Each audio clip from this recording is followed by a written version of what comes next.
Our story begins in the middle of the 40s, when a hopeful young soldier called Sam... we're not doing that? Our story begins in the middle of last Tuesday, where a hopeless young freeloader called Sam is sipping a fancy cup of coffee with a name nobody can pronounce. Sam was born with a silver spoon in his mouth. But not the actual spoon that he has in his mouth now. That is a different spoon. But a figurative spoon that represents all the wealth and attention that he has been receiving from his parents. And their butlers. And their butlers' parents. You're a douche, aren't you, Sam? Blink twice if yes. He can't hear me.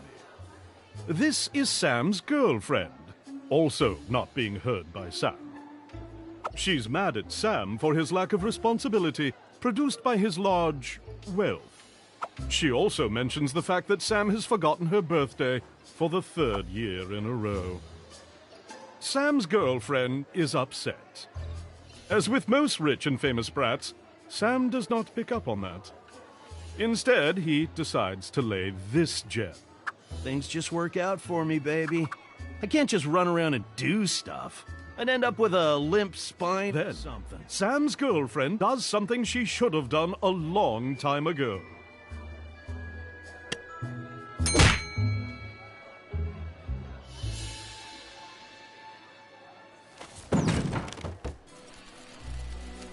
Sam is laying unconscious on the floor. He gathers his strength and makes an effort to get up.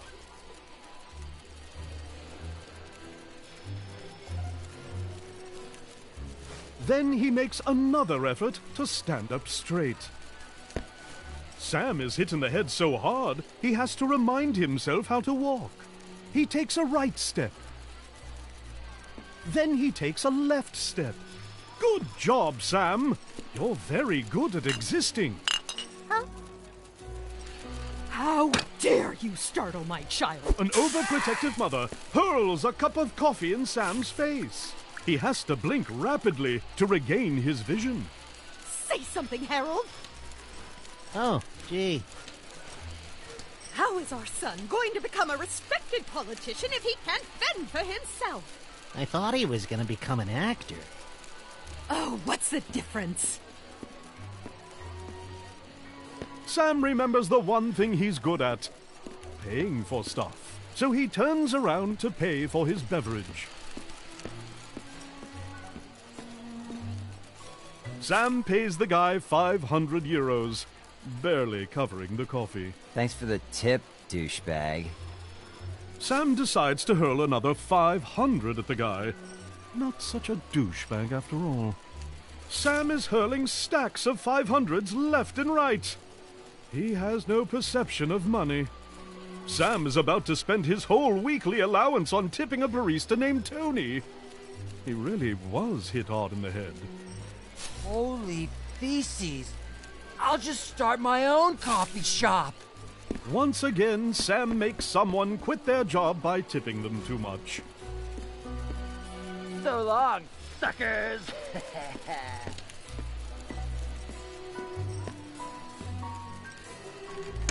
Sam spends a decade making his way out the door, which is pretty good for a guy with a major concussion.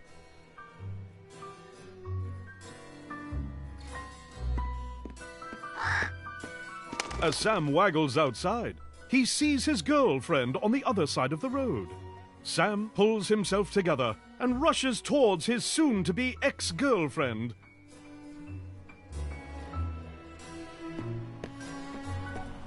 This is when a septic tank truck approaches Sam with an average speed of 90 kilometers per hour. The impact renders him 8 types of dead.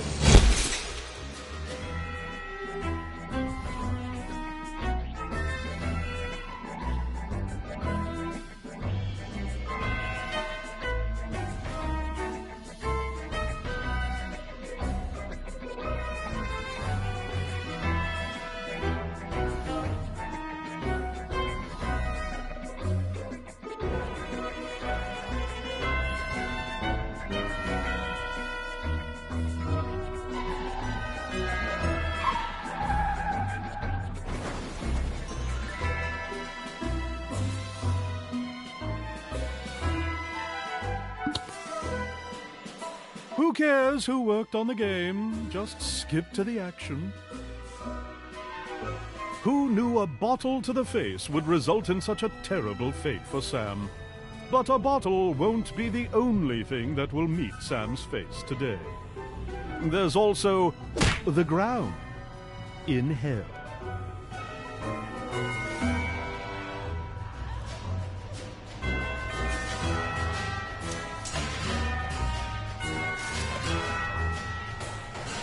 Sam does not like being dead a single bit. He also hates the eerie feeling of not having any cash on him. Then he finds 7 glowing notes in his pocket. That makes him feel reasonably better. The source of the sound is none other than obliteration and oblivion, extermination and extinction, the end, decease and demise, the Grim Reaper, death. Yeah! In his coarse, horrifying voice, he lays this on Sam. Yo, yo, yo! You must be Sam from the info I was provided. Then he takes a second look at Sam, and his eye sockets widen. Holy feces, dude! Your soul be like a diamond. Let me cut you a deal that we can seal. For reals? Aight, man, it decided. The notes in Sam's pocket are something called a shred of life. Every soul has at least one, and it is the biggest unit in Hell's currency, followed by quality of life, school of life, sound of life, meaning of life, and thug life. If you give me your shreds, I'll resurrect your face and get you out of hell on one condition. You'll have to survive 24 hours with a handicap I choose under my supervision, bro. Sam decides to check out the rest of Hell before doing any deals with supernatural beings.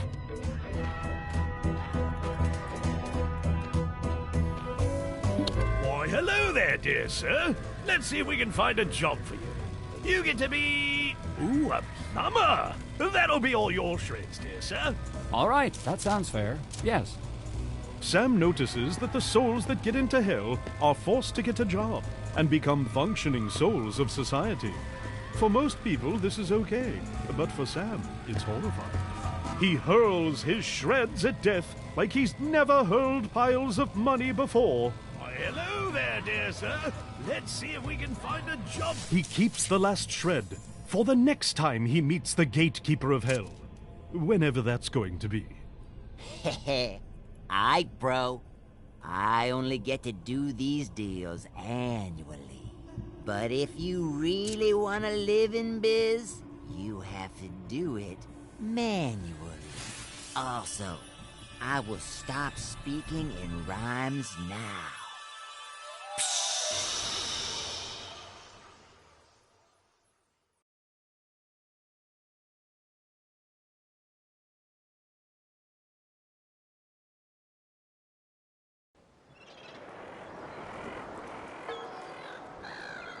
Sam has just traveled through time, space, and logic, and finds himself fully alive, and more importantly, rich again. His joy is only dimmed by the fact that he can't move at all. This is when he shows up. Death. Yo, yo, yo! Oh, yeah, you look horrible. I mean, you look great, bro. You be okay? Can you hear me? Blink twice if yes. Oh, cool. You be alive. Everything be fine. Aight, so this here be the dealing biz. All your body functions be manual, so you kinda have to do stuff on purpose. You'll be turning kinda blue. Might wanna consider breathing.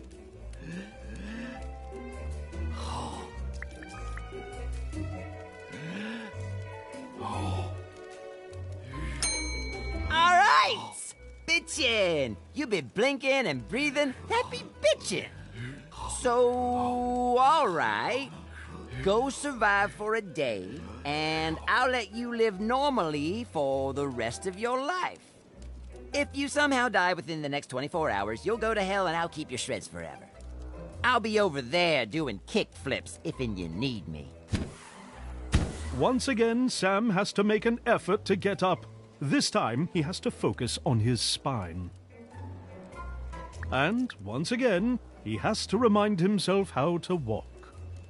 Oh, by the way, dude, you be getting late for work. Sam does something that resembles walking toward the bathroom. Sam tries out a strange maneuver by stepping with the same leg twice. Friggin' skateboard. Hi. Sam's vision is blurrier than a Norwegian teenager at a wedding. He decides to blink. Hi, let's see.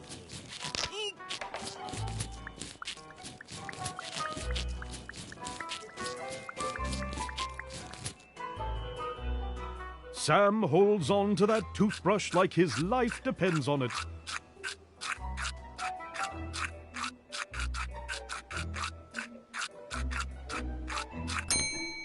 Sam is dumb enough to breathe in with his mouth full of water. He has to cough. Your spine, Sam! It matters! Sam tries to take a leak. Hey, dude, have you seen my...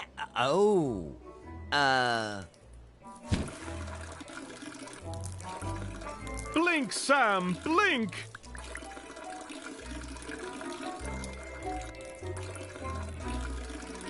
Sam takes a leak everywhere, including but not limited to himself. One empty bladder later, Sam moves on. He has to use his opposite leg to get up again.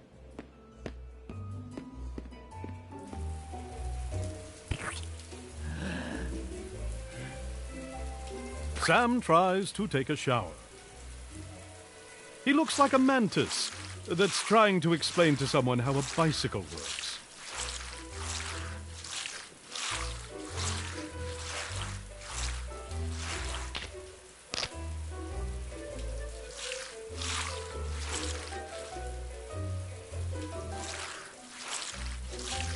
Blink, Sam, blink!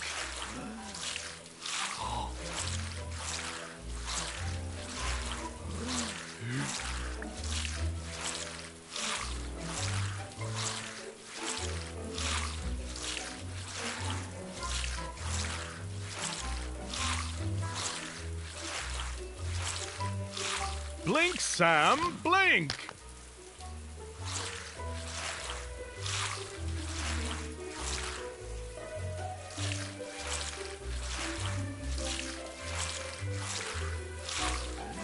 Sam is clean as a whistle. Good job, Sam.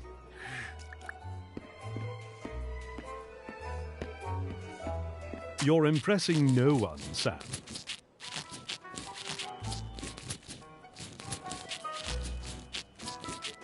Clean and empty, Sam decides to find some clothes. Blink, Sam, blink! Hi, let's see here. Yeah!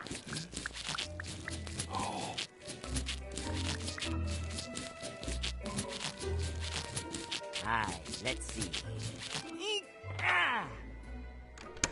Sam can open doors now. Clever boy.